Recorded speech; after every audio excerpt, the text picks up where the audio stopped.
ಮನಿ ಮಾರ್ಗ ಯೂಟ್ಯೂಬ್ ಚಾನೆಲ್ಗೆ ಸ್ವಾಗತ.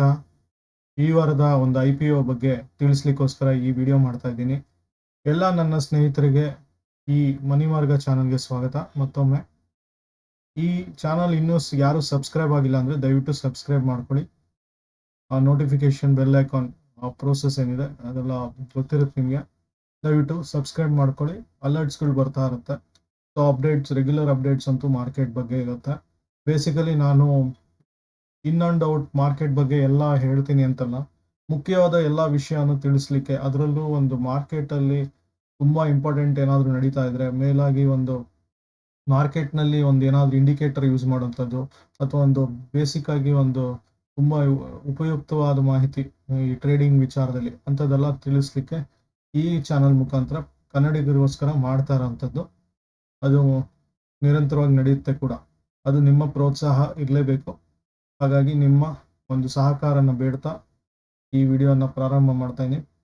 ವಿಷಯಕ್ಕೆ ಹೋಗ್ಲಿಕ್ಕೆ ಮುಂಚೆ ನಾನು ಇಲ್ಲಿ ಡಿಸ್ಕ್ಲೈಮರ್ ಅಂತ ಹೇಳಬೇಕಾಗುತ್ತೆ ಮುಂಚೆನೆ. ನಾನು ಬೇಸಿಕಲಿ ಸೆಬಿ ಸರ್ಟಿಫೈಡ್ ಪರ್ಸನ್ ಅಲ್ಲ, ಮತ್ತೆ ಇನ್ವೆಸ್ಟ್ಮೆಂಟ್ ಮಾರ್ಕೆಟ್ ರಿಸ್ಕ್ ಇರುತ್ತೆ. ಮತ್ತೆ ನಿಮ್ಮ ಫೈನಾನ್ಷಿಯಲ್ ಅಡ್ವೈಸರ್ ಹೆಲ್ಪ್ ತಗೊಂಡು ನೀವು ಇನ್ವೆಸ್ಟ್ಮೆಂಟ್ ಮಾಡಲಿಕ್ಕೆ ಮುಂದೆ ಹೋಗ್ಬೇಕಾಗತ್ತೆ. ನಿಮ್ಮ ಒಂದು ಶೇರ್ ಮಾರ್ಕೆಟ್ ಜ್ಞಾನ ಎಷ್ಟೇ ಇದ್ರೂ ಸಹಿತ ನಿಮ್ಮ ಒಂದು ಫೈನಾನ್ಷಿಯಲ್ ಅಡ್ವೈಸರ್ ಅಂತ ಯಾರಿರ್ತಾರೆ ಅವ್ರದ್ದು ಜ್ಞಾನ ಸಹ ಮುಖ್ಯವಾಗಿರುತ್ತೆ. ಹಾಗಾಗಿ ಅವ್ರದ್ದು ಸಹಾಯ ತಗೊಂಡು ಮುಂದುವರಿಬೇಕಾಗುತ್ತೆ.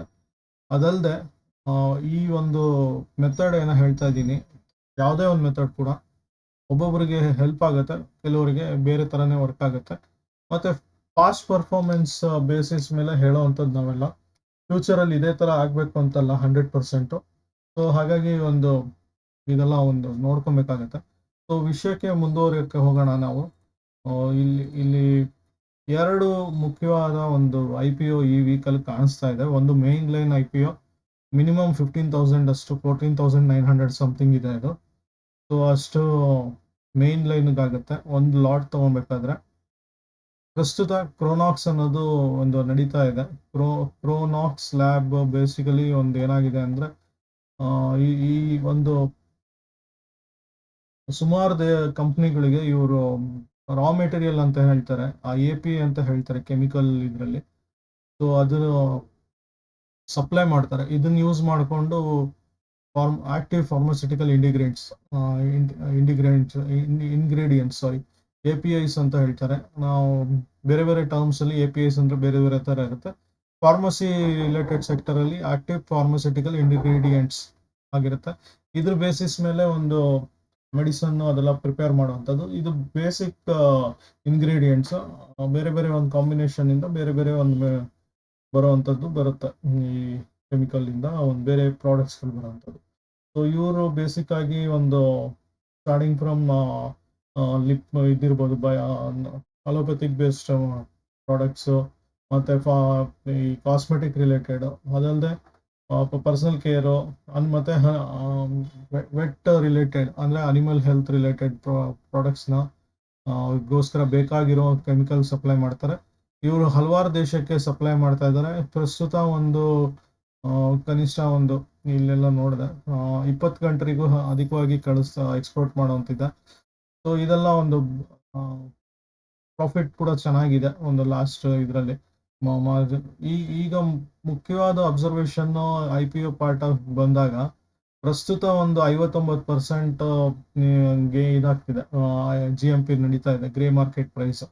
ಸೊ ಇದು ಖಂಡಿತವಾಗಿಯೂ ಇನ್ವೆಸ್ಟ್ ಮಾಡಬೇಕಾಗತ್ತೆ. ಹಾಗಾಗಿ ಕನಿಷ್ಠ ಅಂದ್ರೆ ನೀವು ಹೇಳ್ದಂಗೆ ಇದು ನಾಳೆಯಿಂದ ಓಪನಿಂಗ್ 5th ಕ್ಲೋಸ್ ಆಗುವಂಥದ್ದು. ಲಾಸ್ಟ್ ದಿವಸ ಆದಷ್ಟು ಬಿಫೋರ್ 3:30 ಸಮಥಿಂಗ್ ಇರುತ್ತೆ ಟೈಮು. HNIಗೆ ಅಪ್ ಟು 4:30 ಏನೋ ಸಮಥಿಂಗ್ ಇದೆ. So high net means more than 2 lakhs ಇನ್ವೆಸ್ಟ್ಮೆಂಟ್ನ HNI ಅಂತ ಹೇಳ್ತೀನಿ. ಇದ್ರ ಬಗ್ಗೆ IPO ಬಗ್ಗೆ ಎಲ್ಲ ಹಿಂದಿನ ವಿಡಿಯೋ ಸಹಿತ ಇದೆ. ನೆಟ್ವರ್ತ್ ಜಾಸ್ತಿ ಇದ್ರೆ ಜಾಸ್ತಿ ಲಾಟ್ಸ್ ತಗೊಬೋದು. ಕನಿಷ್ಠ ನೀವು ಸಬ್ಸ್ಕ್ರಿಪ್ಷನ್ 20x ಎಲ್ಲ ಇದ್ರೆ ಒಂದು 10 ಲಾಟ್ ಆದ್ರೂ ತಗೊಂಡ್ರೆ ನಿಮ್ಗೆ ಖಂಡಿತವಾಗ್ಲೂ ಒಂದು 2 ಲಾಟ್ ಆದ್ರೂ ಸಿಗ್ಲಿಕ್ಕೆ ಸಾಧ್ಯತೆ ಇರುತ್ತೆ. ಸೊ ಆ ಬೇಸಿಸ್ ಮೇಲೆ 10 ಲಾಟ್ ಆದ್ರೂ ಹಾಕೊಳ್ಳಿ ಅನ್ನೋದು. ಸೊ ಇನಿಷಿಯಲ್ ಗೇನ್ 59% ಸಿಗ್ಬೋದು ಮಿನಿಮಮ್. ಇದು ಕೊನೆ ದಿವಸ ನೋಡ್ಬೇಕಾಗತ್ತೆ. ಈ ಕೊನೆ ದಿವಸದಲ್ಲೇ ಮೇನ್ ಆಗಿ ಒಂದು GMP ವೇರಿಯೇಷನ್ ಬರೋದು. ಸೊ ಇದೇ ರೀತಿ ಒಂದು 59% ಕಂಟಿನ್ಯೂ ಆದರೆ ವೆಲ್ ಗುಡ್ ಇದು. ಹಾಗಾಗಿ ಲಾಸ್ಟ್ ದಿವಸ ಎಷ್ಟು ಸಬ್ಸ್ಕ್ರಿಪ್ಷನ್ ಆಗಿದೆ, ಮೋರ್ ದ್ಯಾನ್ ಒಂದು 100-200 ಈ ಥರ ಎಲ್ಲ ಆಗಿದ್ರೆ ಇದು ಮಾಡೋಕ್ಕೆ ಹೋಗ್ಬಿಡಿ, ಸಬ್ಸ್ಕ್ರೈಬ್ ಮಾಡ್ಲಿಕ್ಕೆ ಹೋಗ್ಬೇಡಿ. ಅಲಾಟ್ ಆಗೋದು ತುಂಬ ಚಾನ್ಸಸ್ ವೆರಿ ವೆರಿ ಲೆಸ್. 20-25 ಈ ಥರ ಎಲ್ಲ ಇದ್ರೆ ಒಂದು 10 ಲಾಟ್ ಆಗಿದ್ರೆ ಒಂದು ಸಾಧ್ಯತೆ ಉಂಟು. ಸೊ 10 ಲಾಟಲ್ಲಿ 1 ಲಾಟ್ ಸಿಕ್ಕಿದ್ರು ಸಾಕಲ್ಲ. ಒಂದು 15,000ಕ್ಕೆ 59%, 60% ಅಂದರೆ 9,000 ಸಿಗುತ್ತೆ. 15 90. ಸೊ ಹಾಗಾಗಿ ಇದು ವರ್ತ್ ಅನ್ಸುತ್ತೆ ಆ ಥರ ನೋಡೋಕೆ. 15,000 ಹಾಕಿದ್ರೆ 9,000 ಸಿಗುವಂಥದ್ದು. ಸೊ ಇದು ಲಾಸ್ಟ್ ದಿವಸ ತನಕ ಸೇಮ್ ಇದೆಯಾ ಅಂತ ನೋಡ್ಕೊಬೇಕು. ವರ್ಸ್ಟ್ ಕೇಸು 60%, 59% ಎಲ್ಲ ರಿಸಲ್ಟ್ ಲಿಸ್ಟ್ ಆಗದೆ ಇದ್ರು ಕನಿಷ್ಠ ಒಂದು 30-35% ಆದರೂ ಲಿಸ್ಟ್ ಆಗಲಿಕ್ಕೆ ಸಾಧ್ಯತೆ ಉಂಟು. ಹಾಗಾಗಿ ಇಂಥದ್ದೆಲ್ಲ ಅಲಾಟ್ ಮಾಡ್ಕೊಳ್ಳಿ. ಸಬ್ಸ್ಕ್ರೈಬ್ ಮಾಡ್ಕೊಬೇಕಾಗುತ್ತೆ. ಅಲಾಟ್ ಅಲ್ಲ, ಸಬ್ಸ್ಕ್ರಿಪ್ಷನ್ ಮೇನ್ ಲೈನ್ ಆಗಿರೋದ್ರಿಂದ ಕನಿಷ್ಠ ಒಂದು 15,000 ಇನ್ವೆಸ್ಟ್ಮೆಂಟ್ ಮಾಡಬೇಕಾಗುತ್ತೆ. 10 ಲಾಟು ಒಂದು 1,50,000 ಅಂತ ಹೇಳಿದ್ರೆ ಅದು ಒಳ್ಳೆ ಚಾನ್ಸಸ್ ಇರುತ್ತೆ. ಇನ್ನು ನೆಕ್ಸ್ಟ್ ಇನ್ನೊಂದು ಗ್ರೇ ಮಾರ್ಕೆಟ್, ನಾನು ಲೆಸ್ ದ್ಯಾನ್ 45 ಎಲ್ಲ ನಾನು ನೋಡ್ಲಿಕ್ಕೆ ಹೋಗಲ್ಲ. ಯಾಕಂದ್ರೆ ಏಮ್ಟ್ರಾನ್ ಎಲೆಕ್ಟ್ರಾನಿಕ್ಸ್ 37 ಎಲ್ಲ ಇದೆ. ಸೊ ಲಿಸ್ಟ್ ಎಲ್ಲ ಆದ್ಮೇಲೆ ಸ್ವಲ್ಪ ಕಮ್ಮಿ ಬರ್ಬೋದು. ಸೊ ಇವನ್ ಅಸೋಸಿಯೇಟೆಡ್ ಕೋಟರ್ಸ್ ಅಂತ ಇದೆ, 42% ಇದೆ. ಸೊ ಇದು ಚಾನ್ಸಸ್ ಕಮ್ಮಿ ಇರ್ಬೋದು. ಬಟ್ ಇಲ್ಲಿ TBI ಕಾರ್ನ್ ಅಂತ ಇನ್ನೊಂದಿದೆ ಆಕ್ಚುಲಿ. ಅದು ನಾಡಿದ್ದು ಲಾಸ್ಟ್ ಇದೆ 4th. ಸೊ 40-45 ರೇಂಜ್ ಎಲ್ಲ ನೋಡ್ತಾ ಇಲ್ಲ. ಬೇಕಿದ್ರೆ ZTech ಕ್ಲೋಸ್ ಆಗಿದೆ, ಕ್ಷಮಿಸಿ. ಸೊ ನೀವು TBI ಕಾರ್ನ್ ಅಂತ ನೋಡ್ಬೋದು. TBI ಕಾರ್ನ್ ಬಂದ್ಬಿಟ್ಟು ಬೇಸಿಕ್ ಆಗಿ ಇವರು ಕಾರ್ನ್ ಬೆಳೆಯುವಂತ ಕಂಪನಿ, ಅದು ಅದ್ರ ರಿಲೇಟೆಡ್ ಪ್ರಾಡಕ್ಟ್ಸ್ ನ ಮಾಡ್ತಾರೆ. ಸೊ ಇದು May SME based. So 1.5 lakh ಅಷ್ಟು ಮಿನಿಮಮ್ 1.5 ಅಂತ ಅನ್ಕೊಂಡಿದೀನಿ, ನೋಡ್ತೀನಿ. ಮೀನ್ಸ್ ಅಪ್ ಟು 1.5 ಇರುತ್ತೆ ಇದು ಮಿನಿಮಮ್ ಬೇಸ್ಡ್ ಆನ್ ಇದು. ಸೊ ಇದು 1,12,000 ಮಿನಿಮಮ್ ಇದೆ, 1,12,800 ರೂಪಾಯಿ. ಸೊ ಈ ರೀತಿ ಒಂದು ಮಿನಿಮಮ್ 1 ಲಾಟ್ ಹಾಕಿದ್ರೆ ಒಂದು ಚಾನ್ಸಸ್ ಸಿಕ್ಕಿದ್ರೆ, ನಿಮ್ ಲಕ್ ಚೆನ್ನಾಗಿದ್ರೆ ಸಿಗುವಂತ ಸಾಧ್ಯತೆ ಉಂಟು. ಇದೆಲ್ಲ ಆಸ್ಪಾ ಬೇಸ್ ಮೇಲೆ ನೀವು ಅಪ್ಲಿಕೇಶನ್ ಹಾಕ್ಬೇಕಾಗುತ್ತೆ. ನಿಮ್ಮ ಡಿಮ್ಯಾಟ್ ಡೀಟೇಲ್ಸ್ ನಿಮ್ಮ ಬ್ಯಾಂಕ್ಗೆ ಲಿಂಕ್ ಮಾಡ್ಕೊಳ್ಳಿ. ಬ್ಲಾಕ್ ಮಾಡ್ತಾರೆ ಈ ಡಿಮ್ಯಾಟ್ಗಲ್ಲಿಗೋಸ್ಕರ. ಮೀನ್ಸ್ ಆಸ್ಪಾದಲ್ಲಿ ಬ್ಯಾಂಕ್ನಲ್ಲಿ ಪರ್ಟಿಕ್ಯುಲರ್ ಅಮೌಂಟ್ ಏನು ನೀವು ಅಪ್ಲೈ ಮಾಡ್ತಿದ್ರು ಅಷ್ಟು ಬ್ಲಾಕ್ ಮಾಡ್ತಾರೆ. ಇನ್ ಕೇಸ್ ಅಲಾಟ್ ಆದ್ರೆ ಬ್ಯಾಂಕ್ ಇಂದ ಡೆಬಿಟ್ ಆಗುತ್ತೆ. ಡೆಬಿಟ್ ಆದ್ರೆ ನಿಮ್ಗೆ ಅಲಾಟ್ಮೆಂಟ್ ಆಯ್ತು ಅಂತ 100% ನಿಮ್ಗೆ ಲಾಭ ಮಾಡ್ಬೋದು ಅವಾಗ. ಮತ್ತೆ ಇಮಿಡಿಯೇಟ್ ಹೇಳ್ದಂಗೆ ಹಿಂದೆ ಸಹಿತ ಹೇಳಿದೀನಿ, ಲಿಸ್ಟಿಂಗ್ ದಿವಸ ಇರೆಸ್ಪೆಕ್ಟಿವ್ ಆಫ್ ಇದು ಏನಂದ್ರೆ, ನೀವು ಎಷ್ಟಾದ್ರೂ ಆಗ್ಲಿ ನೀವು ಆ GMPಗೆ ಒಂದು ಅಷ್ಟೇ ಹಾಕಿದ್ರು ಪರವಾಗಿಲ್ಲ. GMP ಪರ್ಸೆಂಟೇಜ್ ಎಷ್ಟಿದೆಯೋ ಅಷ್ಟು ಲಾಭ ಇಟ್ಕೊಂಡು ನೀವು 10 ಗಂಟೆ ಕ್ಲೋಸ್ ಮಾಡೋಕ್ಕೆ ಟ್ರೈ ಮಾಡಿ. ಇನ್ ಕೇಸ್ ಸೆಲ್ ಬೇಗ ಆಗ್ತಾ ಇದೆ ಅಂದ್ರೆ, ನಿಮ್ಗೆ ಸಿಗ್ಲಿಲ್ಲ ಅಂದ್ರೆ ಒಂದು ಸ್ವಲ್ಪ ಕಡಿಮೆ ಮಾಡಿಬಿಟ್ಟು ನೀವು ಮಾರಾಟ ಮಾಡಬೇಕಾಗತ್ತೆ.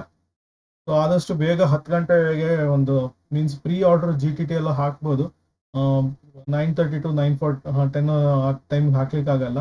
ನಿಮ್ಮ ಡಿಮ್ಯಾಟ್ ಅಲ್ಲಿ ಹಿಂದಿನ ದಿವಸ ಅಥವಾ ಬೆಳಿಗ್ಗೆ ಬೇಗ ನಿಮ್ಗೆ ಅದು ಕಾಣಿಸುತ್ತೆ ನಿಮ್ಮ ಅಕೌಂಟಲ್ಲಿ ಅಲಾಟ್ ಆಗಿರೋದು. ಹಾಗಾಗಿ ಒಂದು 10 ಗಂಟೆಗೆ ಸೇಲ್ ಮಾಡಿದ್ರೆ ಆದಷ್ಟು ನಿಮ್ಗೆ ಲಿಸ್ಟಿಂಗ್ ಏನಿದೆ ಅದು ಸಿಗುತ್ತೆ. ಸೊ TBI ಕಾರ್ನ್ ಹಾಗೆ ಹೇಳ್ತಾ ಇದೆ 1,12,000 ಅಷ್ಟು 1 ಲಾಟ್ ಆದ್ರೂ ಹಾಕ್ಬಿಡಿ, ನಿಮ್ಗೆ ಸಾಧ್ಯತೆ. ಇದು ಆಕ್ಚುಲಿ TBI ಕಾರ್ನ್ ಯಾಕೆ ಹೇಳ್ತಾ ಇದ್ದೀನಿ ಅಂದ್ರೆ, ಪ್ರಸ್ತುತ ಒಂದು 100% ಇದಾಗ್ತಿದೆ. ಮೀನ್ಸ್ 1,12,000 ಹಾಕಿದ್ರೆ 1,12,000 ಸಹಿತ ಒಂದು ರಿಟರ್ನ್ ಬರುತ್ತೆ ಅವತ್ತೇನೆ. ಈ 4 ಕ್ಲೋಸಿಂಗ್ ಅಲ್ವಾ, ಲಿಸ್ಟ್ ಬಂದ್ಬಿಟ್ಟು 6ನೇ ತಾರೀಕು ಅಥವಾ 7ನೇ ತಾರೀಕು ಇರುತ್ತೆ. ಸೊ ಆ ಬೇಸಿಸ್ ಮೇಲೆ ನಿಮ್ಗೆ ಲಾಭ ಸುಮಾರಾಗುತ್ತೆ. ಸೊ ಕಡಿಮೆ ಅವಧಿಯಲ್ಲಿ ಹೆಚ್ಚಿನ ಲಾಭ ಮಾಡೋಕೆ IPO ಬೆಸ್ಟ್ ಇರುತ್ತೆ. ಬಟ್ ಓನ್ಲಿ ನಿಮ್ಗೆ ಲಕ್ ಚೆನ್ನಾಗಿದ್ರೆ ಅಲಾಟ್ ಆಗುತ್ತೆ, ಲಕ್ ಇಲ್ಲ ಅಂದ್ರೆ ಅಲಾಟ್ ಆಗಲ್ಲ. ಅದೊಂದು ಪ್ರಾಬ್ಲಮ್ ಇದರಲ್ಲಿ IPOದಲ್ಲಿ. ಸೊ ಇದೊಂಥರ ಲಾಟ್ರಿ ತರ. ಸೊ ರಿಸ್ಕ್ ಫ್ರೀ ಸ್ವಲ್ಪ, ಯಾಕಂದ್ರೆ GMP ಒಂದು ಓಡ್ತಾ ಇದೆ ಅಂದ್ರೆ 100% ಸಿಗದೆ ಇಲ್ಲ 50% ಸಿಕ್ಕಿದ್ರು ಲಾಭನೇ ಅಲ್ವಾ. ಸೊ ಹಾಗಾಗಿ ಒಂದು ಕಡಿಮೆ ಅವಧಿಯಲ್ಲಿ ಈ ತರ ಒಂದು 60-100% ಅಲ್ಲ, ಒಂದು ಗೇನ್ ಮಾಡ್ಕೊಬೇಕಾಗುತ್ತೆ. ಸೊ ಈ ಎರಡು IPOನ ಒಂದು ಮೇನ್ ಲೈನ್ ಕ್ರೋನಾಕ್ಸ್ ಲ್ಯಾಬ್ ಸೈನ್ಸ್, ಮತ್ತೊಂದು TBI corn SME based NSE list ಆಗುವಂಥದ್ದು. ಸೊ ಇದೆರಡನ್ನು ಅಲಾಟ್ ಮೀನ್ಸ್ ಸಬ್ಸ್ಕ್ರೈಬ್ ಮಾಡ್ಕೊಳ್ಳಿ. ಬಿಕಾನ್ ಯಾರಿಗಾದ್ರೂ ಟ್ರಸ್ಟಿಶಿಪ್ ಯಾರಿಗ ಅಲಾಟ್ ಆಗಿದ್ರೆ ನೋಡಿ 117%. ಲಾಸ್ಟ್ ಲಿಸ್ಟ್ ಆಗೋಕ್ಕೆ ಮುಂಚೆ 100 ಹತ್ರ ಇತ್ತು. ಸೊ ಲಿಸ್ಟಿಂಗ್ ಇದಕ್ಕೆ ಒಂದು 117% ತನಕ ಆಗುತ್ತೆ ಗೈನ್ ಅಂತ. ಸೊ ಹಾಗಾಗಿ ಈ ತರ ಒಂದು IPOದಲ್ಲಿ ಜಾಸ್ತಿ GMP ಸಿಗ್ತಾ ಇದೆ ಅಂದ್ರೆ ಖಂಡಿತ ಒಂದು ಸಬ್ಸ್ಕ್ರೈಬ್ ಮಾಡ್ಕೊಳೋದು, ಅದರಲ್ಲೂ 20x ಎಲ್ಲ ಒಳಗಡೆ ಇದ್ರೆ ಒಂದು ಓಕೆ. ಜಾಸ್ತಿ ಇತ್ತು ಅಂದ್ರೆ ಒಂಥರ ತುಂಬಾ ಲಕ್ ನಿಮ್ ಟ್ರೈ ಮಾಡ್ಬೇಕಾಗತ್ತೆ. ಲಕ್ಕಿ ಹಾಕಿರಬಾರ್ದು ನೀವು ಕೂಡ. ಲಕ್ ಅದೃಷ್ಟ ಪರೀಕ್ಷೆ ಮಾಡಲು ತಪ್ಪೇನಿದೆ. ಲಾಟ್ರಿ ಹಾಕಿದ್ರೆ ಕಳ್ಕೊಂತೀವಿ ಅಂತ ಒಂದು ಬೇಸರ ಇರುತ್ತೆ ದುಡ್ಡು ಹಾಕಿದ್ದು. ಇದು ಈ ತರ IPOದಲ್ಲಿ ಲಾಟ್ರಿ ಆದ್ರೂ ಸಹಿತ ಅದು ಅಮೌಂಟ್ ವಾಪಸ್ ರಿಟರ್ನ್ ಬರುತ್ತೆ ನಿಮ್ಗೆ, ಇನ್ ಕೇಸ್ ಲಾಟ್ರಿ ನಿಮ್ಗೆ ಅಲಾಟ್ ಆಗಿಲ್ಲ ಅಂದ್ರೆ. ಹಾಗಾಗಿ ಈ ತರ IPOದಲ್ಲಿ ಸಬ್ಸ್ಕ್ರೈಬ್ ಮಾಡ್ಕೊಳ್ಳಿ, ಹಣ ಬೇಗ ಮಾಡ್ಕೊಬೋದು. ಮತ್ತೆ ಬೇರೆ ವಿಡಿಯೋದೊಂದಿಗೆ ಮತ್ತೆ ಸಿಗೋಣ. ಅಲ್ಲಿ ತನಕ ಧನ್ಯವಾದಗಳು. ಇನ್ನೂ ಯಾರು ಸಬ್ಸ್ಕ್ರೈಬ್ ಆಗಿಲ್ಲ ಅಂದ್ರೆ ದಯವಿಟ್ಟು ಸಬ್ಸ್ಕ್ರೈಬ್ ಆಗಿ ಮತ್ತೆ ಕೇಳ್ಕೊತಾ ಇದ್ದೀನಿ. ಶುಭರಾತ್ರಿ.